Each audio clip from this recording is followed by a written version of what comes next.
आणि यानंतर बघूया आज दिवसभरातली तिसरी महत्त्वाची बातमी। तिसरी बातमी आहे मुंबईमध्ये दरड कोसळून झालेल्या अपघातासंदर्भातली। सतत धावणाऱ्या मुंबईचं आयुष्य धकाधकीचं असतं आणि तितकंच इथलं आयुष्य हे कायम संकटांच्या छायेत असतं असंही म्हणतात।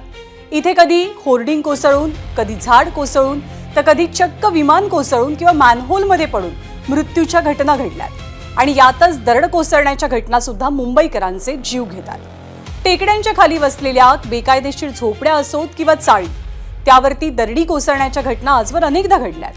या विषयाची आज पुन्हा चर्चा होण्याचं कारण म्हणजे घाटकोपरला दरड कोसळून घडलेली जीवघेणी दुर्घटना। चाळीतल्या 4 घरांवरती पहाटे धो-धो पावसात ही दरड कोसळली, त्यात 7 जणांना आपला जीव गमवावा लागला। ही दुर्घटनेची बातमी आज दिवसभर चर्चेत होतीच, पण या दुर्घटनेमुळे मुंबईतल्या बेकायदेशीर झोपड्यांचा प्रश्न सुद्धा पुन्हा एकदा समोर आलाय।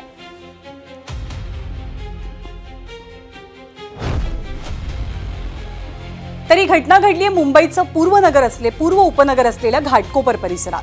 तिथल्या अशोकनगरमध्ये गौसिया चाळ इथे आज पहाटे दरड कोसळली। गौसिया चाळीतली 4 घरं दरडीच्या ढिगाऱ्याखाली दबली गेली। मुख्य म्हणजे जिथे घटना घडली ती जागा अतिशय अरुंद आहे। दृश्यांमधनं सुद्धा त्याची आपल्याला कल्पना येते। त्यामुळे कोणतीही यंत्रसामग्री घेऊन बचाव कार्य करणं शक्य होत नाहीये। परिणामी अग्निशमन दल, NDRF आणि पोलीस यंत्रणा यांना हातानंच हा सगळा राडारोडा बाजूला करून बचाव कार्य पार पाडावं लागलंय। शोधासाठी अल्ट्रासाउंड यंत्रासह ड्रोन्सचाही वापर केला गेला। हे बचाव कार्य अजूनही सुरू असण्याची शक्यता आहे।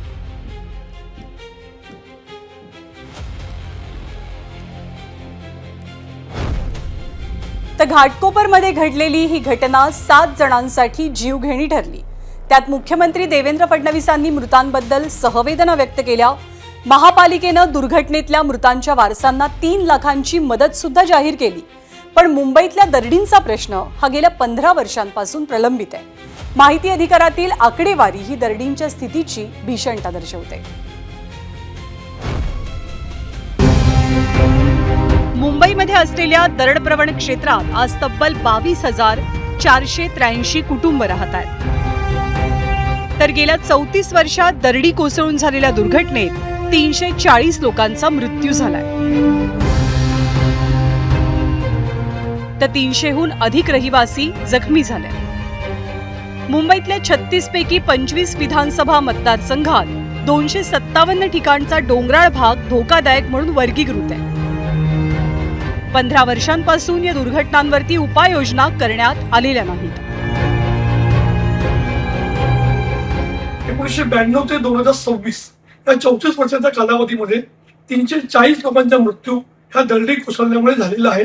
तर 300हून अधिक नागरिक जखमी झालेले आहेत। अंदाजे 300 कोटीपेक्षा जास्त पैसे त्यांनी सुरक्षा भिंतीवरती खर्च केलेले आहेत। मुंबईमध्ये जे 36 विधानसभा आहेत त्यापैकी 25 विधानसभामध्ये जे एकूण 22,483 या झोपड्या धोकादायक आहेत, त्यापैकी 9,757 झोपड्यांना ताबडतोब तत्काळ स्थलांतर करण्याची आवश्यकता आहे। तर आज मुंबईमध्ये दरड कोसळून 7 जणांचा मृत्यू झाला। पण मुंबईमध्ये दरडी कोसळण्याच्या घटना काही नवीन नाहीयेत। किती क्षेत्र हे दरड प्रवण क्षेत्र आहे हे नुकतंच आपण ग्राफिक्सच्या माध्यमातून पाहिलंय। त्यामुळेच दरवेळेला अशा दरडी कोसळत असताना त्यात जीवितहानी रोखण्यासाठी कायमस्वरूपी उपाययोजना का होत नाहीत हाही प्रश्न उपस्थित होतोय।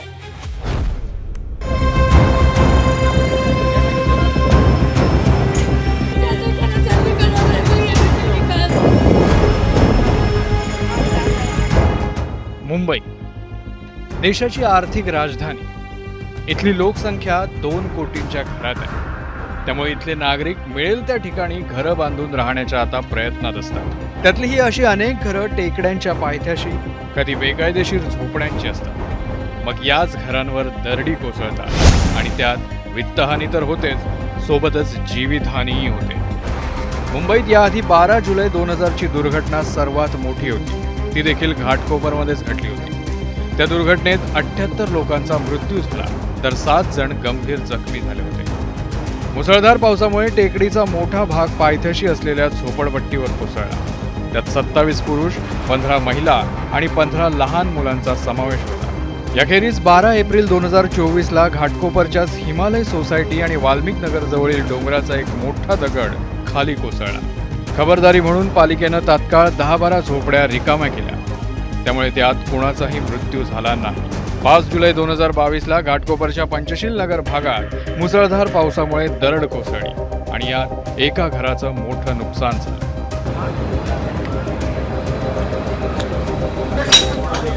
या आधीच्या घटना ताज्या असतानाच आज पहाटे घाटकोपरला पुन्हा एकदा ही घटना घडली। डोंगराच्या खाली असलेल्या चाळीतील 4 घरांवर दरड कोसळली। अशावेळी प्रश्न पडतो की यासाठी महापालिका उपाययोजना काय करते। याबाबत टाउन प्लॅनिंग तज्ज्ञांनी काय सांगितलंय ते पाहूया। पूर्ण मुंबईमध्ये जर बघितलं तर घाटकोपर, विकोळी पारसाईड, भांडूप, मुलुंड आणि हा जो चिरागनगरचा घाटकोपरचा पट्टा आहे या आणि कुर्ल्याचे जे बरीच ठिकाणं आहेत, या ठिकाणचे मोठे दरडग्रस्त जी झोपड्या आहेत त्या ठिकाणचं पुनर्वसन झालं पाहिजे। परंतु आमचं असं म्हणणं आहे क्लस्टर डेव्हलपमेंट नाही आणि SRA नाही, तर त्या ठिकाणी सरकारने फायनान्स द्यावा सोसायट्यांना आणि स्वयंविकासाची योजना माध्यमातून त्यांना प्रत्येकाला 500 स्क्वेअर फीटचं जर योग्य घर मिळालं आणि चांगल्या पद्धतीचं जर पुनर्विकास झाला तर लोक तयार होतील। जल्दी करो मेरे को ये बेटी निकाल दे।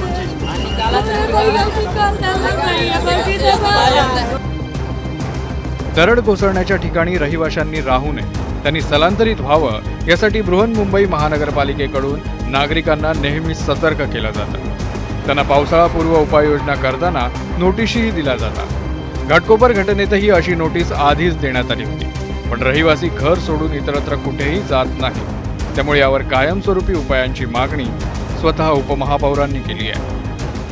महाराष्ट्र शासनाने आणि महानगरपालिकेने याच्यावरती खूप मोठा विचार करायला पाहिजे की यांचं पुनर्वसन आपण जसं SRAचे स्कीम करतो आहेत त्या दृष्टीने यांचं युद्धपातळीवरती या डोंगर माथ्यावरती असणाऱ्या घरांच्या आपल्याला कुठेतरी स्थलांतर करायला लागेल।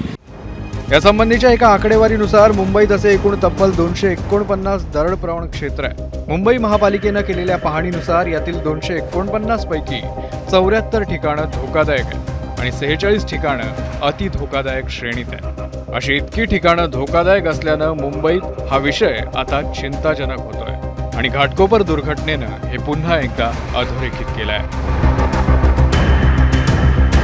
प्रशांत बडेसह वेदांत नेब, ABP माझा, मुंबई। पण मुंबई असो किंवा दुसरं कोणतंही शहर, एखादी दुर्घटना घडली की पंचनामा होतो, मदत जाहीर केली जाते, नुकसान भरपाई सुद्धा मिळते। पण मुख्य प्रश्न अनुत्तरित राहतो की या दुर्घटनांची जबाबदारी नेमकी कुणाची। मुंबईला अशा दुर्घटनांपासून यापुढे वाचवायचं असेल तर फक्त बचावात्मक उपाययोजना करून चालणार नाही, तर दुर्घटनेसाठी जबाबदार असलेली प्रशासनातली बेफिक्री, बेकायदेशीर बांधकामं आणि प्रशासनाची उदासीनता सुद्धा हटवावी लागेल।